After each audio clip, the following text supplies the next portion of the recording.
I'm lecturer L Nation. This is organization behavior and leadership. Welcome. Here I'm going to try to demonstrate and display it's some discussion that based on some behavior, some culture, some attitudes, and how can leader can respond to that behaviors or that situation that may organization involve in. There's some 5 groups question or some 5 assignments which compares all those factors or all those attributes that the organization may meet with. Let's start by group 1. A Zenith Corp is a mind-sized software company experiencing rapid growth. With increased competition, the CEO, Julia Turner, decided to implement agile project management across all departments. While some employees welcomed the change, others resisted, citing a lack of understanding of agile principle and fear of job insecurity. Julia held several town hall meetings to explain the change, but found limited participation. As a result, deadlines began slipping and employees' moral decline. Julia must now decide on the best course of action to ensure successful implementation. Tubaha ikaze in organization behavior and leadership cyangwa se rya somo ryiga ku mico abantu bagaragaza mu kazi ndetse n'ukuntu twayiyobora. Muri kumwe na L Nation as lecturer. Ngize ngo tubanze turebere hamwe ibibazo cyangwa se icyo twita ama case studies, sinzi ukuntu nayavuga mu Kinyarwanda, cyangwa se inkuru zimwe na zimwe ariko zidufasha kureba uburyo ibyo dushobora kubyitwaramo nk'abayobozi cyangwa se nk'ababereye abandi maso. Twaduhere ku kibazo cya mbere. The question 1 is about some organization that meet with a challenge. It's about some management which has not gone clear. It gone wrong because the project manager or the owner CEO, he wanted to create an agile principle or some new principles across all the department in order to make any change. That is, how can I shorten it? So ikintu ndi kuvuga hano ni ikintu cyabaye muri organization aho boss wayo yashakaga kuba yashyiraho uburyo bwa management mu madepartement yose. Urabona ikigo kiba gifite ibice bitandukanye, bafite igice kimwe, ibice bibiri, ibice bitatu. Ni na byiza kugira ngo uyobore organization kugira ngo ushyireho uburyo ibyo bice bigomba kuba biyobowe. Rero uyu mukire we yashaka gushiraho uburyo bujyanye no kuba buri gice cya company kigomba kuba kiyobowe. Dufata urugero, niba ari muri finance hakaba hari uburyo iyobowe, ubwo hariho umukuru wayo. Niba ari mu gice kijyanye na ICT kikaba gifite uburyo kiyobowe. Niba ari igice kijyanye na management ndetse kikaba gifite uburyo kiyobowe hamwe nabo twakwita abayobozi. Hanyuma ikibazo cya mbere bari kubaza, what step could Julia take to reduce resistance to change among the employees? In this case, there's some resistance. When the change rise, there's some who likes to resist or who are not understanding well those changes that is happening. In this case, we are being asked to mention some steps, that this manager could take. Another one, we will answer about how our leadership communication play a role in successful implementation in organization change. Already in an organization, there is what we call leadership basing on communication or communication leadership. That it plays a great role in organization. That will be also shown. I will try to show you how that communication leadership plays a role. Another question will be based on its role does employee engagement play in managing organization transition? Does some role does employees plays? The fourth question, it also, how could Julia foster a culture that embrace change and innovation at Zenith? So let's take the time to ensure every question in order to make you understand all about the content or about the question. Let me try to answer everyone. So let's go to that is group 1 or question 1.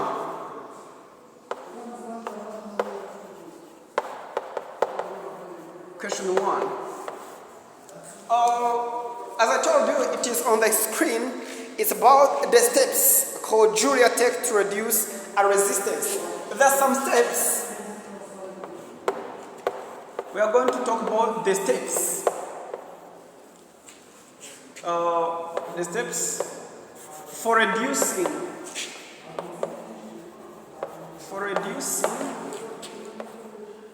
the resistance.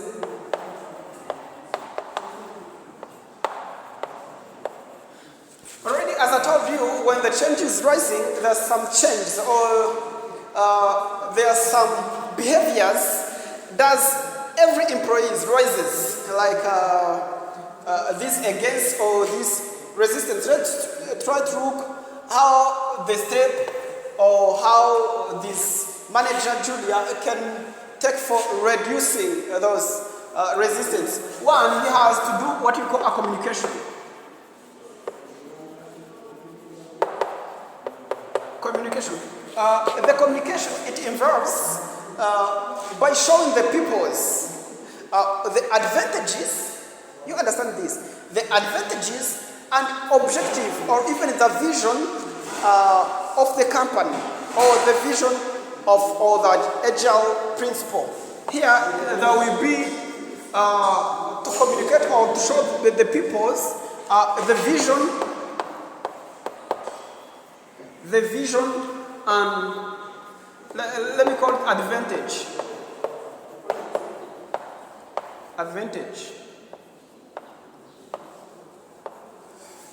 Nicyane ndi kubabwira tugiye kurebera hamwe steps uyu mu manager azakurikiza kugira ngo abashe kuba yagabanya ikintu kijyanye na resistance cyangwa se hari abari gushaka kutumva iyi change igiye kubaho noneho uburyo ashobora kuba yabigenza kugira ngo ibyo bintu ashaka uburyo abigabanya. So icyambere ni communication. Muri communication ikintu gikorwa muri ikerere iyo uri kubwira abantu kugiye kugira ibyo uhindura ni ngombwa kugira ngo umanza abwira vision cyangwa se ikigamijwe ni igiki noneho ubabwire n'ibyiza byabyo, kuko iyo utabwiye umuntu ikiza cy'ibintu ari byagira ngo urukumurwanya cyangwa se akagira ngo ibyo bintu rukubikora kugira ngo umuhime, ugasanga abantu bafite imitekerereze zitandukanye. Rero niyo mpamvu ari byiza ko umanza wereka abantu vision na advantages z'icyo kintu uri gukora, izo principles ugiye ku mentioning cyangwa se ugiye ku implementing. And another one, after communication, you do what we call a training.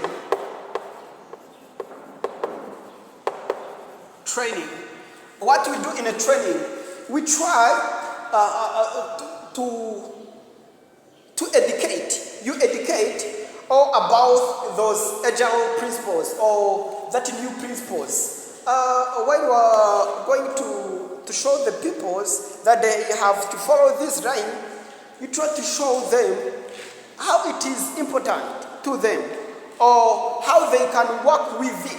Icyo nego plan of training ugerageza kwereka abantu uburyo ayo ma principles cyangwa se uburyo izo mpinduka ushaka gukora aho bashaka bakorana nazo, kuko abantu ari umuntu reba ibintu bakabona no kubipanga akora ntabwo azabishobora. Ariho bamwe bakena kuresistinga cyangwa se kubyanga kubera ko baba batazi uburyo bashaka gukorana nabyo, wenda akabona ari ibintu byo kumubangamira mu kazi, kubera n'ibintu bitari gutekana. Rero training nayo yafasha kugira ngo igabanye resistance. Hanyuma ikindi after training ikintu ukora ikintu involvement involvement, in this involvement, you try to involve, you encourage people's or those employees to involve in decision making, in all things they are trying to arrange, in the ideas. Yes, you encourage them, you attract them to join.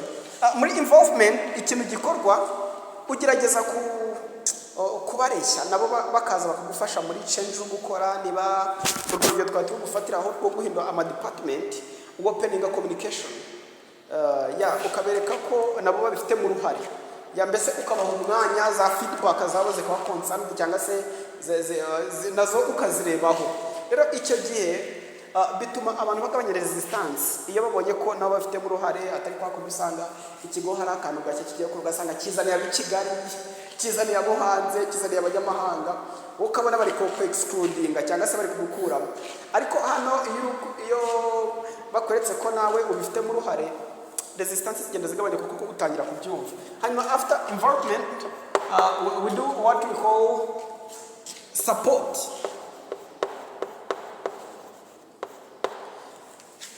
This term we are going to look in support. You try to provide a mentorship.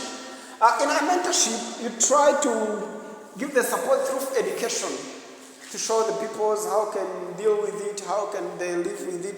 But if you don't provide a support, they see that you owe enough at all, and they don't come to you. And even for the feedback, they get a fear of thinking that maybe you are doing what you know, maybe you are trying what you can. That's why they support by giving them some what you call a mentor and the trainer, things like that. They try to understand after getting the mentorship who are supporting them to understand the way you are going to change something. Ikintu nikogera muri support hano ikintu ukora ubashakira abo bita abamenta abo kubafasha kubyumva. Mentorship, reka tuvuge mentorship. Ushaka uburyo biriya bintu ushaka gushyira mu bikorwa cyangwa se ushaka guhindura mu kigo cyawe, ushaka abantu bo kubafasha kubibumvisha, abana bari ku resisting. Nabwo n'uburyo cyangwa se steps zishobora kugufasha mu buryo bwo reducinga ikintu cyitwa resistance. I talked about the communication, training, environment, support, and you may add many more according to how you understand the question or according to the experience. So do you have? Let's go to the second question in this group one. The second question is, how can leadership communication play a role in successful implementation of organization change? As I told you, the communication leadership are those leadership where everyone plays a role in some decision which is being implemented, or in the way he's being ruled, or in the way that he is being carried or guided. That's what we are being asked to talk about, how that leadership communication plays a role in organization transition. Already while we are transforming organization, there's some communication which is effective or which is necessary, like to communicate, or the way you do guide people by giving or by letting them understand what you are doing, what you are trying to change, things like that.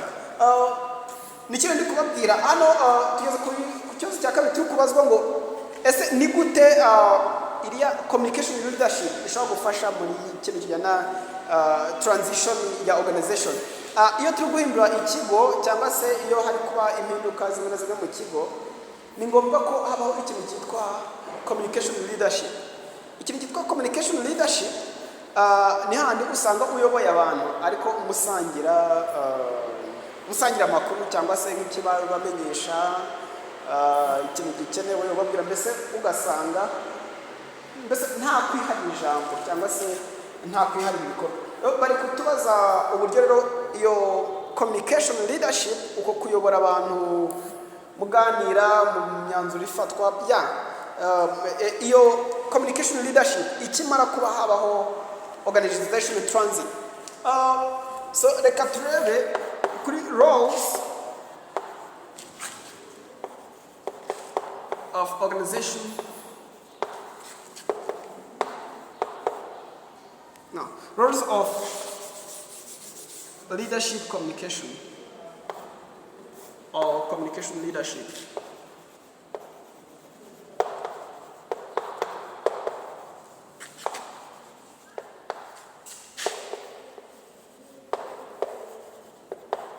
This communication leadership plays a great role. So let's look how can leadership communication play a role in successful implementation of organization change.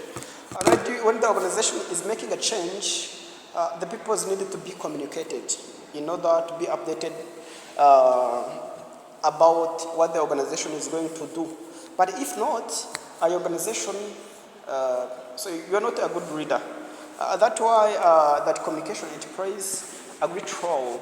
Ikindi ndi kubabwira igihe organization cyangwa se ikigo gikeneye kuba cyagira impinduka cyangwa se hari ibintu bishyashya bagiye kuzana, ni ngombwa ko ubwira abantu cyangwa se ko uyobora abantu mu buryo bwo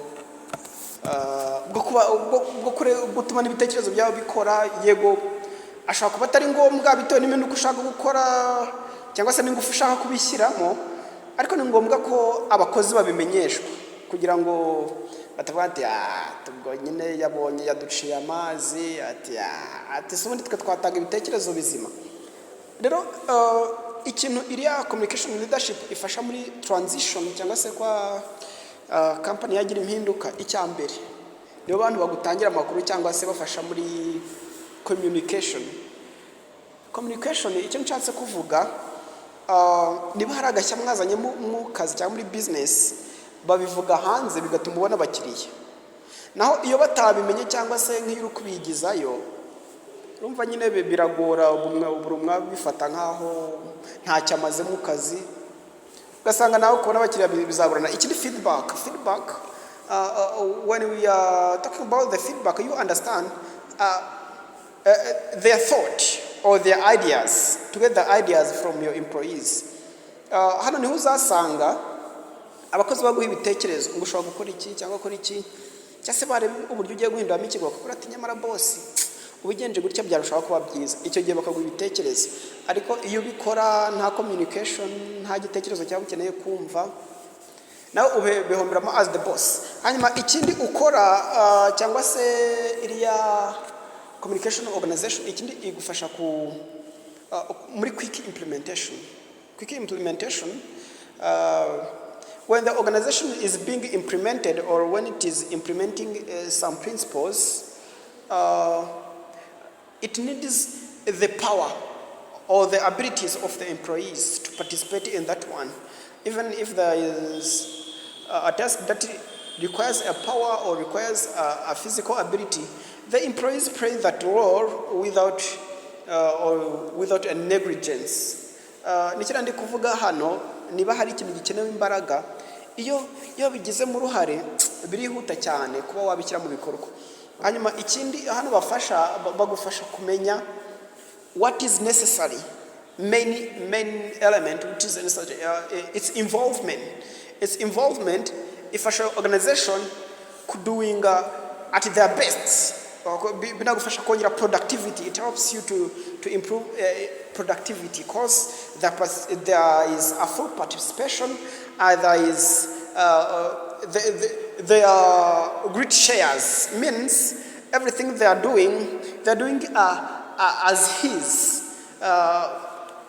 theirs or as theirs. Yeah, abantu bakora nk'abikorera iyo mva harimo participation cyangwa se iyo bumva hari uruhare rwabo urukuzana. Naho if not, niba utari communicating cyangwa se uri gukoresha ubuyobozi bwa leadership utari communication, uri ku transiting ikigo bumva ntabwo bareba. So let's go to the question to the number 3. What role does employees engagement plays in managing organization transition?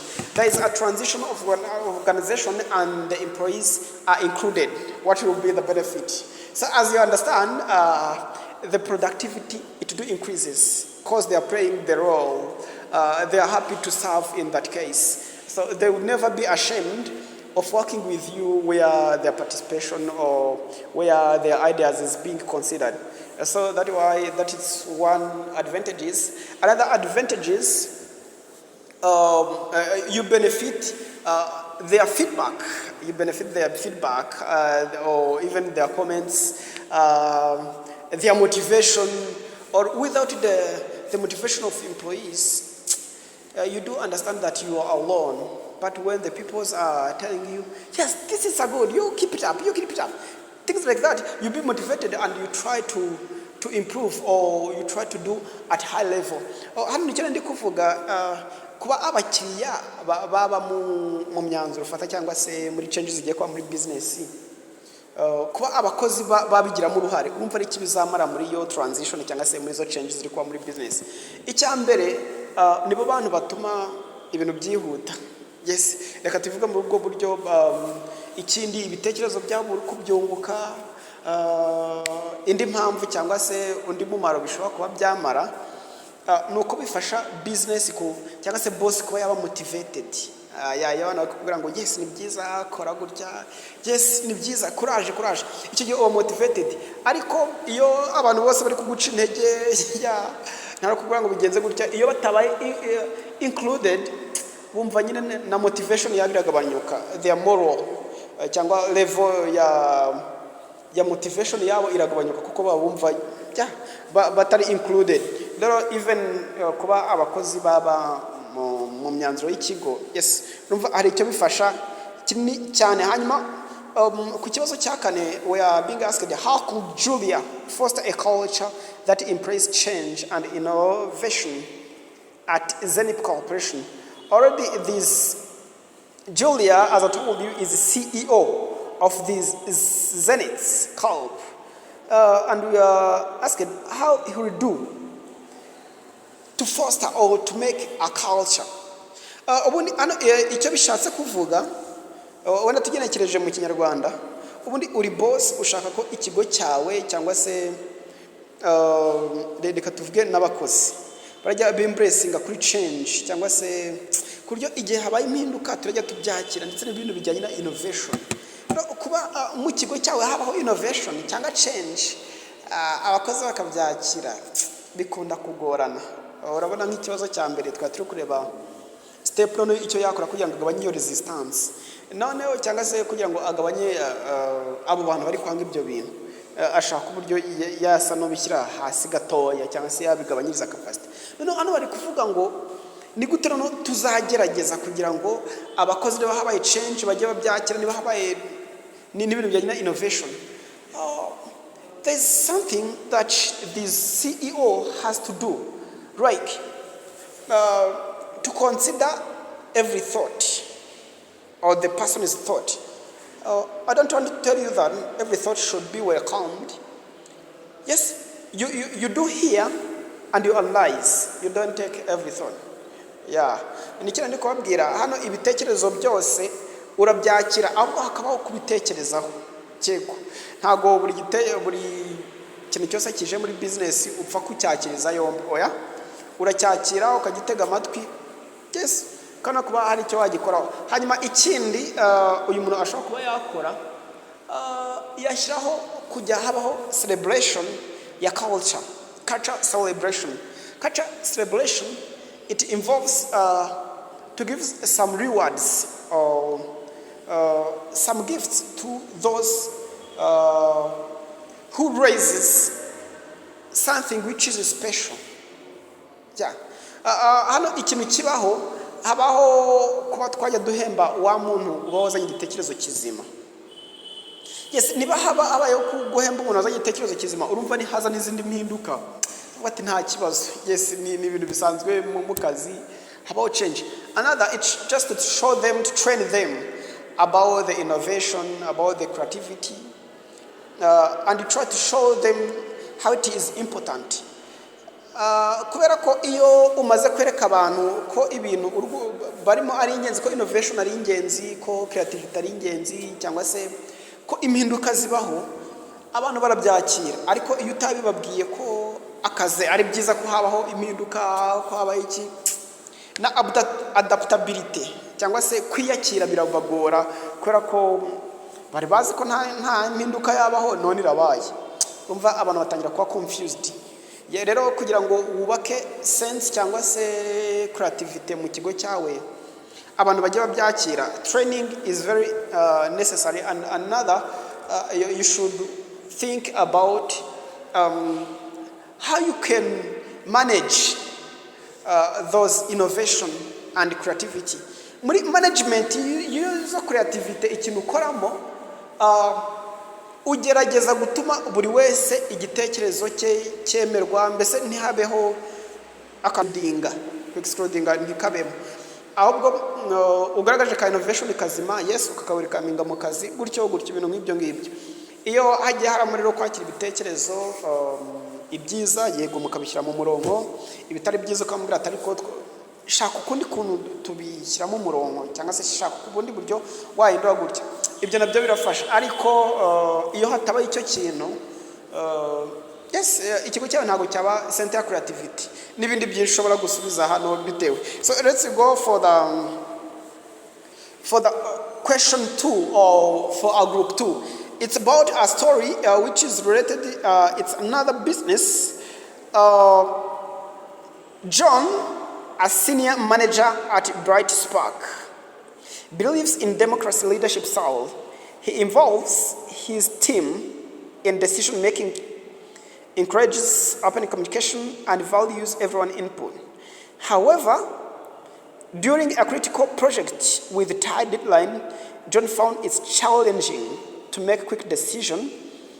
Team member expresses frustration over delayed approval, and the project was completed late.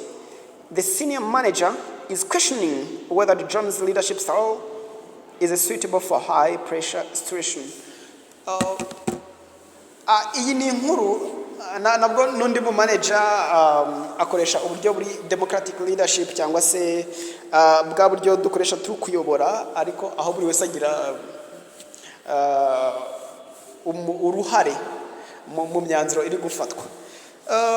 Hanyuma ikintu rero cyabaye kuri uyu mugabo, hari igihe cyari tight deadline cyangwa se hari igihe ibintu byari bikenewe cyane, hazaho kuba haba gukererwa ku iyo myanzuro. Rero hari igihe kigera muri business ugasanga bari gukora kuri pressure cyane, rero iyo myanzuro kuyifata cyangwa se ibintu biza kuboneka bikerewe, cyangwa se iyo myanzuro iza gufatwa ibyagomba gupfa byapfuye, mbese reka tubyite gutyo amazi yamaze kurenga inkombe. None manager ari kwibaza ese yego uburyo akoresha muri communication ni sawa mu gufata imyanzuro, gutuma buri wese agira igitekerezo mu bintu biri gufatwa n'iki, ariko nubwo ibyo byose biba hariho za deadline zikererwa cyangwa se hari imyanzuro itinda gufatwa, hari bimwe bipfa bikererwa, mbese ibintu nk'ibyo ngibyo. None uyu mugabo ari kwibaza niba ubu buryo uyu mu manager akoresha ari bwo nyabwo. Reka twimagine uri boss akaba imyanzuro nk'iyo ngiyo, uyu mu boss ari kwibaza ese iyi system akoresha ya democracy niyo ni sawa, ubwo icyo kibazo ari kwibaza. Reka tujye kuri question 1 yacu. Hano turi kwibaza ngo what are strengths and weakness of democracy leadership style in a dynamic environment? Already in a dynamic environment, which is not static, means it is moving, it shares some information, means there is a high level of participation. Let me call it in a short way, on short words. We are questioning, or we are going to look some advantages and disadvantages, or what we call strength and weakness. Already democracy has a strength. Nicyo tugiye kwibaza hano, hari ibyiza byo democracy cyangwa se kuriya kuntu umuntu abayobora abantu ariko abantu bagira uruhare mu miyoborere ye. Noneho ibyiza byayo ni byinshi. There is some strength like open communication. The people's he do plays a role in a communication, or something which is being communicated or which is going discussed. Everyone gives his idea. There's no one which is excluded. Another advantage, it's what we call a decision making or decision which is taken. There is some skills that is which included or included. Hano ni cyane ndi kubabwira muri democracy icyiza cyayo nuko imyanzuro ifatwa iba yatekerejweho kubera ko urabona iba yagizwemo uruhare n'abantu benshi urumva iyo myanzuro iba yizewe kandi ikindi ifasha muri open communication nta muntu ubuhejwe niko twabivuga hanyuma ikindi it encourages transparency. Hano iyo abantu batari kuganira cyangwa se iyo abantu bayoborwa mu buryo bw'igitugu hari ukuntu usanga nta ntuziri kubaho, reka tuvuge nta mucyo ubuhari ugasanga ibintu biba kora ko mutabivuzeho uri aragenda akifata imyanzuro yo ku ruhande n'akagenda akifata imyanzuro yo ku ruhande. Yes, nta ntuzibaho mbese nta mukibaho ariko iyo turi muri iyi communication iyi democracy urumva tuba twasharinze ibitekerezo tuba twasanga ibitekerezo mbese habaho umucyo ibintu byinshi binyura mu mucyo. Hanyuma turebye kuri disadvantage y'iyi democracy habaho gukenerwa ku myanzuro. Urabona niba ngize igitekerezo ndi umuyobozi biransaba kugenda hari abo ngisha inama cyangwa se kuba hari ababigira mu ruhare urumva birantwara igihe kinini mu gihe yari autocratic cyangwa se kuyoboza igitugu icyo ntakije mitavuga ngo gishirwa mu bikorwa kakanya nta nibyo gutumiza inama urumva rero ntabwo hatakari igihe. Kandi ikindi zimwe muri weakness zi democracy about delay of some decision. When I mean a delay of this decision, there are some things they're taken and be outdated. Reka bino bivuga muri ubu buryo so urabona hari imyanzuro yari yafashwe kandi umva iyo yafashwe n'abantu benshi hari bamwe igiye bashamo kwikurikirana nabi kandi umva ibintu byavuzwe na benshi hari igihe bigeraho rimwe na rimwe akafata ariko oya runaka nta yari ahari cyangwa se twabikoze runaka adahari basanga habanye ikintu cya delay cyangwa se cyo kuba hari bimwe byakurengagizwa kubera ko ntuza ataparticipatinze cyangwa se atarabirimo. Hanyuma weakness ni nyinshi unaramutse urebye muri ino content bari baduhaye urasangamo ikindi hari ukuntu time management taba well managed kubera ko it's ni ibintu by'abantu benshi kandi babizi ibintu by'abantu benshi ntago yabihwanye n'iby'umuntu umwe urumva that is disadvantages. And let's go for another question. It's question 2. How can John adapt his leadership style to manage a urgent situation effectively? Already when we are in this situation, maybe in an urgent situation, it's those state where you are supposed to take a decision at that moment. Maybe we are assessing whether or how can this manager will adapt his leadership style. This is what we call a democracy in his leadership style, especially in urgent situation. Iyo turi kureba noneho ni gute John azashobora gukoresha ubu buryo ayoboramo mu gihe ibintu biba byihutirwa muri urgent situation cyangwa se mu gihe reka tuvuge muri ubwo buryo hari ukuntu ikinyarwanda kiba kibaye giteye ukabura ubundi buryo bwo gukoresha amagambo muri urgent situation. Ikintu cya mbere kizakorwa hano there will be a time management. Time management is a key that may help you to run even in urgent situation because everything should be timed and the decision should be timed. That should be helpful to get a time management. Another one, he has to have an open communication, a strong communication. If something is being concluded, so it should be taken as quick as possible. Decision making zigomba kuba strict cyangwa se zihuta. Niba habayeho quick decision cyangwa se niba hari ikintu kibaye fata imyanzuro mu buryo bwihuse apana kugira ngo ubanze wabaza runaka.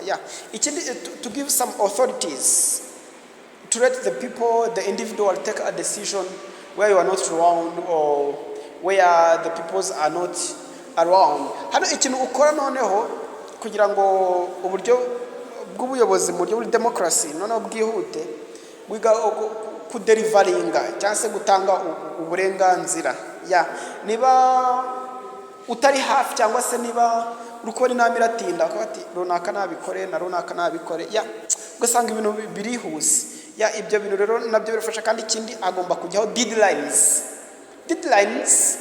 are points you are not allowed to exceed. Hajyaho deadlines ati bino bintu bigomba kumara igihe kiniki no bigomba kumara igihe kiniki bituma business cyangwa se hataba makavuyo. Yego rero icyo John agomba gukora muri buno buryo bw'ubuyobozi bwe agomba kugishyiraho some deadlines. That is how this John can adapt his leadership style to manage urgent situation effectively. The question 3, what factor should leaders consider when choosing a leadership style for a project? When you're going to choose the way of leading, there are some factors. Niba ugiye guhitamo uburyo bwo kuyobora mu kigo cyawe, reka twibaza noneho some factors ibintu wagenderaho. One of the factor, there is a size of that organization. Size should be considered, and also the numbers of people you are going to guiding. Because like one who is going to rule or who is going to lead a country is different from those who are going to lead a group of people like a cooperatives. That is too different. Another, there is what you call a period or how can I call it? Time. The time you do have may push you to choose any style of leadership. Reka mbivuge muri aya magambo, hari ibintu ushobora kugenda aho ugiye guhitamo uburyo bwo kuyobora, niba ari ubuyobozi igitugu, niba ari demokarasi cyangwa se niba ari laissez-faire. Icya mbere ugendera abantu ugiye kuyobora bagutegeka uburyo urakoresha uri kuyobora. Dufata urugero nk'umuntu ugiye kuyobora abanyeshuri n'umuntu ugiye kuyobora igihugu, abo bantu baratandukanye kuko abanyeshuri usaba ngo aba ari ibintu nyine byihuta nta bwumvikane, kuko abanyeshuri ukora akenshi hari imyumvire baba bafite rimwe na rimwe bashaka gukwepa ibyo uri kubabwira. Rero niyo mpamvu biba bisaba ngo ube wahitamo uburyo runaka, niba ari autocratic cyangwa se niba ari iki, kuko ku ishuri ho aba ari igitugu, nta kumvikana kuba kurimo kubera ko kenshi baba banafata n'abanyeshuri nk'abana. Ikindi umubare w'abantu ugiye kuyobora, ndi kubabwira nature ya organization cyangwa se bitewe naho ugiye kuyoborera. Ikindi n'igihe ufite nacyo kirakonta, kuko nubwo bavuze mu giswahili ngo chovyo humarizi buila asari, ngo gake bishobora kugeza umuhovu kwiriba, cyangwa se gake ushobora kurya umutiba w'inzuki, cyangwa se ushobora kugenda gake ukagera ku kintu kizima gifatika. Ariko iyo ufite igihe gitoya bigusunikira kuba wahitamo uburyo bwo kuyobora, kuko iyo ufite igihe gito biba bisaba ngo abantu bihutire, nta laissez-faire ibamo, nta demokarasi. Biba bisaba nyine ngo ubwire abantu uti twagiye yes, ibintu bika organized mu gihe gitoya. Rero uri kugira ngo ibintu bibe organized mu gihe gito, ntabwo washyiraho laissez-faire ngo kugira ngo umuntu nyine agende uko ashaka. Oya, haba habamo kwihuta. Rero ni uburyo bwinshi ushobora gukoresha bitewe n'igihe ufite, bitewe n'abantu ugiye kuyobora, bitewe na size mufite cyangwa se na size ya organization cyangwa se na nature organization. Hari ibigo biba ari binini, hari n'ibindi biba ari bitoya. Rero mvye ibyo bintu ntabwo byaberwa mu buryo bumwe. Ya ubwo no buryo bushobora, izo ni impamvu nyinshi cyangwa se factors zishobora kuba zagufasha guhitamo bwo kuyobora. Another one, it's question 4. How can Bright Spark support its manager in developing situational leadership skills? In this content, the organization is requested to support his manager or his employees, even in the situation of developing his leadership ability. So you may ask me why. First reason, is in order to help that manager to take a skillful decision in every situation, and even to help him to understand how can manage an urgent situation or the situation which is not urgent, because the decision taken in that two situations are totally different. And ikindi ndi kubabwira hano ku kibazo cya kane bari kutubwira mbese ni gute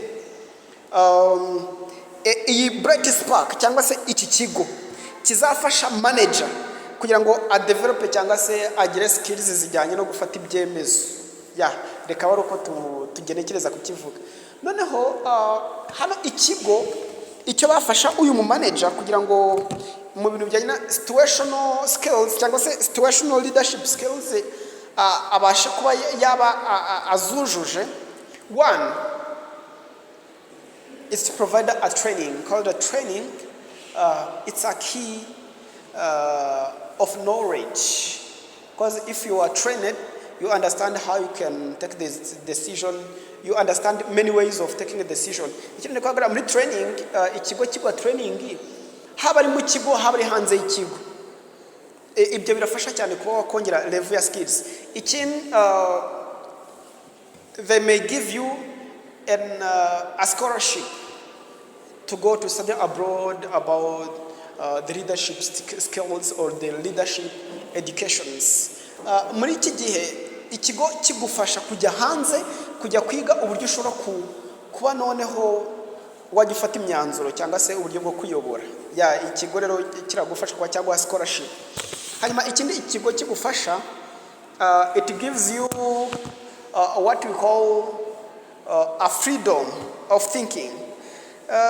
In a freedom of thinking, they gives you enough time to take or to evaluate yourself. Hano icyo mvuga ntabwo ari kwa kundi uzumva ngo bazaguha igihe cyo kwitekerezaho ngo kandi akazi kari kugenda. Ahubwo icyo bakora ntabwo ikigo gihora buri munsi kigushyira kuri pressure, kikurinda pressure mu myanzuro yose igufasha, kikurinda pressure. Karako iyo umuyobozi ari kuri high pressure nta mwanzuro muzima yafata. Ariko ikigo kiguha time to think and you explore your idea, the way of understanding. Hanyuma ikindi bakakurinda pressure. They help you to avoid pressure. The pressure is a situation where you do requested to do something or to do anything in a short period of time. Hano baguha igihe gitoya, hano ni cyagiye nyine ubusabwa gukora ibintu byinshi mu gihe gito. Yes, let's go for group 3 or question 3. At Delta Tech, a newly merged IT company, employees from two distinct corporate cultures were brought together. While one group valued strict honesty and formal communication, the other preferred a flat structure with informal interaction. This cultural clash led to frequent misunderstandings and conflict, especially during collaborative projects. The HR manager, Lisa, is tasked with addressing this issue and forecasting a cohesive team culture. Ndashaka gusobanura gato kuri kino kibazo cya gatatu. Reka tuvuge ko haje impande ebyiri zitandukanye, bamwe bafite umuco wo gukora ibintu ku murongo cyangwa se kunoza ibintu, bandi basanga ntabwo banoza ibyo bintu cyangwa se uburyo niba bigomba gukorwamo. So noneho aya mu project cyangwa se abo bantu barafashwe bahurizwa hamwe. Urumva byanze bikunze iyo abantu bashyizwe hamwe, bamwe bumva ibintu abandi batabyumva, urumva haba icyo bita cultural crash cyangwa se kuba haba imico ivanze, harabamo kutumvikana wenda bitewe n'imico runaka, kubera ko nimwe yumvaga ikintu undi atacyumva. Urumva iyo bagezemo kazi ukuntu bigenda. Noneho manager ubwo ari kwibaza uburyo butandukanye bw'uko ashobora kwa addressing ibi bintu cyangwa se gishobora kubiha umurongo, kubera ko akenshi ntabwo mu kazi usangamo abantu bamwe, hari ukuntu baba batandukanye. Yes, bikagusaba nyine uburyo bwo kubya addressinga cyangwa se bwo kubikemura. The question 1, what are the potential sources of conflict in a merged organization like Delta Tech? No, we are being asked to mention a source of this conflict. One of the sources is that collaboration or that involvement that has happened to mix different languages. That is one sort of that conflict. Another one, I may call it a lack of miscommunication. Let me call it miscommunication. The leaders didn't communicate effectively. If you do communicate in advance, there was no anything that will be rising. Nicyo ndi kubabwira hano habayeho kuba abantu batahabwa amakuru. Kuko iyo baza guhabwa amakuru mbere ntabwo icyo kintu cyari kubaho bakabwira ati okay tuzakira hari abandi bazaza bameze gutya. Yes, ibintu abantu bakaba barabibwiwe. Ariko habayeho ikintu cyo kuba hatabaho gutanga amakuru. Hanyuma ikindi cya another reason, it's what we call misunderstanding. Misunderstanding is lack of skills on some points or to agree. They did agree in a different ways. Bumvise ibintu mu buryo butandukanye. Nicyo kintu cyabayeho ikintu cyitwa misunderstanding. Abantu bumvise ibintu mu buryo butandukanye. Hanyuma another reason that may include in this or some source of that one, it may be what we call historical difference or resistance to change, and even lack of trust among the employees, leadership style conflict, inconsistent policies, and competitors between legacy groups. Some competitors that it raises what we call a conflict. So let's go for a next question. Our next question is about how can Lisa address cultural differences to improve team dynamic. Already, in order to improve team dynamic, you should know how you can collaborate these cultures. Tukubazwa no ukuntu uyu manager azabasha guhuza iyi mico yose. Yeah. Urumva iyo muri team cyangwa se iyo muri organization isanzwe ikora neza nta kibazo gisanzwe kibamo, hakaza kubaho akantu kazamuka cyane cyane ako katewe wenda no kuba bamwe bumva ibintu gutya abandi babyumva gutya. Yes, urumva hari ubundi bushobozi nka manager ubusabwa. Bari kwibaza none ni gute uyu Liza azabasha kubihuza, azabasha kumanaginga iyi mico itandukanye. One of what Liza can do, he has to implement some rules and regulations. When you bring out the rules and regulation, the people has a strict line of duty. Iyo abantu ushizeho rules and regulation bituma abantu bumva ko hari limite, bigatuma rero buri muntu wese adakonsidera umuco wabo. Naho iyo udashyizeho rules and regulation buri muntu wese akora ibye. Hanyuma ikindi hagashyirwaho some policies, amabwiriza. Bino bigenda gutya, bino bigenda gutya. Ngo policies turazishyira mu rwego, reka tubishyira mu rwego rw'amategeko. Yeah. Hari amategeko agenga ibi, hari amategeko agenga ibi. Ese ugasanga abantu ntabwo babicanga. Hanyuma ikindi, you train them to welcome any kind of culture. Ubabwira ko cyangwa se ubigisha ikintu cyitwa cross cultural imico itandukanye, mbese ku buryo niba uhuye n'umuntu runaka atari ngombwa kumuhutaza, ahubwo ko ugomba kumwerekera. Hanyuma ikindi hano abagomba kubaho uburyo ushaka ku addressing ibi bintu ni ugutanga enough communication, ukagira uburyo nyine bwo kubwira abantu ukaba updatinga, ukaba some updates kugira ngo rero icyo kintu kibe addressing. You're conducting diversity training, talking about team building. People should know how they can work in a team to set a goal. Culture committee, encourage mentoring, to give decision-making process should be provided. Feedback session should be there, celebrating common achievement and offering conflict resolution workshops, or the line of solving those conflicts should be there in order to encourage a team to work together.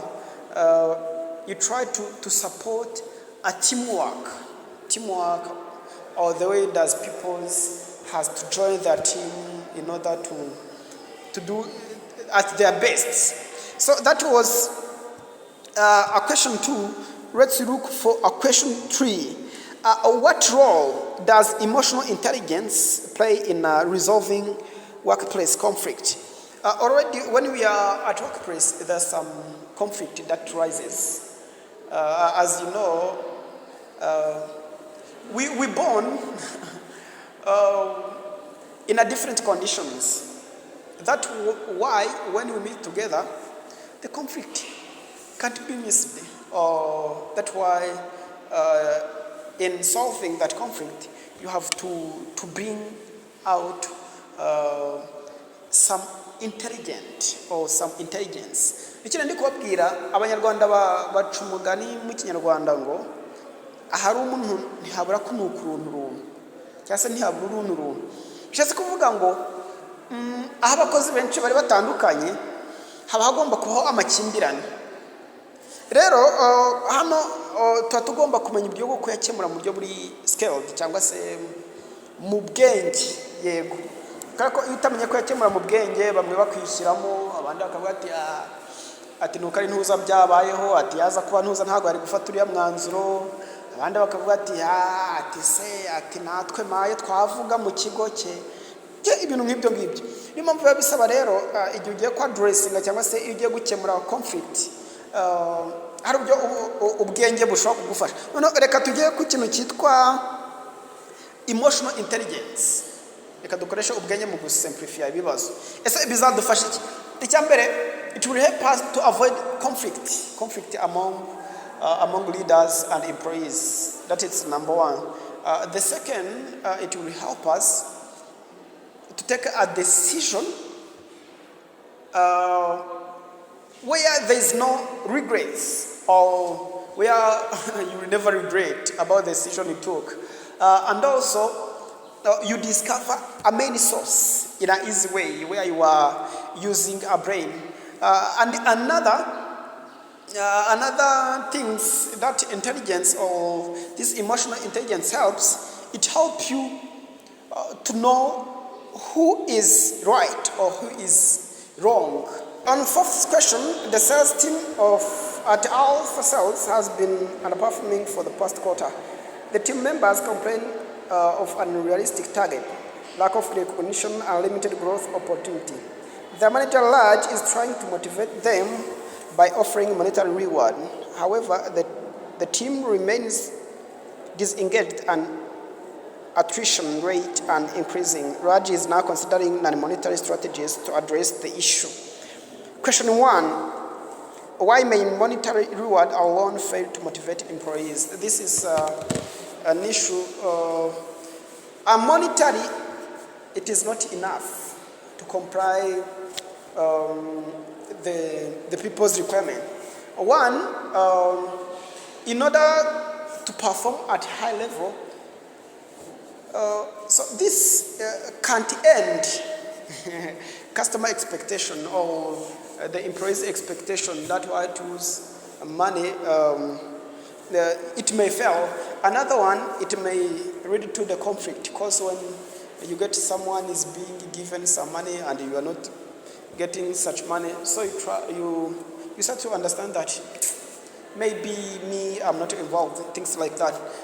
So niyo mama ndikubwira hano ikintu ndikubwira ino company yahuye n'ibintu bigiye bitandukanye. Uyu sales manager wayo yari yabonye batari gukora neza, aravuga ati ko wajya aba motivating, reka tubishyiremo mu magambo make, reka nshaka uburyo najya aba motivating, ariko agerageje uburyo bw'amafaranga burafailinga cyangwa se ntibyakunda neza. None ari kwibaza ni kubera iki bya failinze. Icya mbere, amafaranga ntabwo ahagije kuko ntabwo haza need cyangwa se wants z'umuntu. Icyo niyo mpamvu ishobora gufailinga. indi ya kabiri bituma habaho conflict kubera ko iyo umuntu atekereje kundi bari kumuha amafaranga batari kuyamuha bituma na moro y'umuntu igabanyuka. Ikindi ishobora gufailinga ntago company zahora n'amafaranga kandi if you give me money ku nshuro ya mbere nkomeza kumva ko wahuruma amafaranga rero niyo mpamvu ya gutanga amafaranga atari ya none on a second question, what non-monetary strategies can Raj implement to improve team engagement? We are increasing a team engagement. You may use also a gift, a special gift, or you may use to increase salary, like to increase the responsibility, to give him another responsibility, things like that. Icyo ndikubwira hano hari ubundi buryo ushobora gukoresha utamotivatinze abantu ukoresha amafaranga kuba nk'impano utuntu dutoya agatelefone kano gatoya ikintu ushobora kumwongerera inshingano cyangwa se kumwana amafaranga cyangwa se ukanamuha kuba yakorera mu buryo buri remote kugira ngo twa free time nabyo birashimisha cyane nabyo byatuma umuntu aba motivated utarinze wakoresha amafaranga. Another, how can alpha cells align individual goal with the organizational objective? Here he's being asked how he can align, how can he join. One, in order to join the organization goal and a personal goal or individual goal, I would like to talk about training, motivation, and also you encourage, you make an involvement. Hano twaturukura ni gute organization ishobora guhuza intego zayo n'intego z'umuntu ku giti cye. Mfite intego zanjye cyangwa se mfite icyo nshaka kugeraho na company ifite icyo kugeraho. Icyambere no gutanga training kugira ngo bakwigishe guhuza ibyo bintu bibiri, intego zawe n'intego za company. Ikindi kukumvisha ko company ifite umumaro cyane kuruta wowe. Nibyo bintu nabyo bifasha kuba umuntu ibyo bintu wabihuza. Kandi ikindi kubaha gukora ikintu cyitwa life balance, ukajya ubaha umwanya wo kuruhuka n'umwanya wo kwitekerezaho, nabyo birafasha. Another one, what role does leadership style play in fostering employees motivation and retention? Leadership style, how leadership plays a role. One, it's setting a clear vision and expectation, promoting a culture and trust, leading by examples, providing constructive feedback, facilitating collaboration among the team. There is many roles of this leadership where it gives people to bring out their ideas that help in every situation to encourage the teamwork. Means communication or the leadership plays a great role in a retention by showing them there's no else place. Yeah, even ngibyo nikindi kubabwira leadership style ishobora gutuma ugumana abakozi cyangwa se babana kwigendera. Icyambere nuko ifasha gutanga ideas muri ideas. Ikindi ituma habaho culture zindi umuntu aba yamenyera mu kazi kora ko yumuyobora neza, bituma hari izindi culture agira. So hanyuma ikibazo cya gatanu, thank you for being with me. Question 5, it's another and it is coming on the screen. Thank you.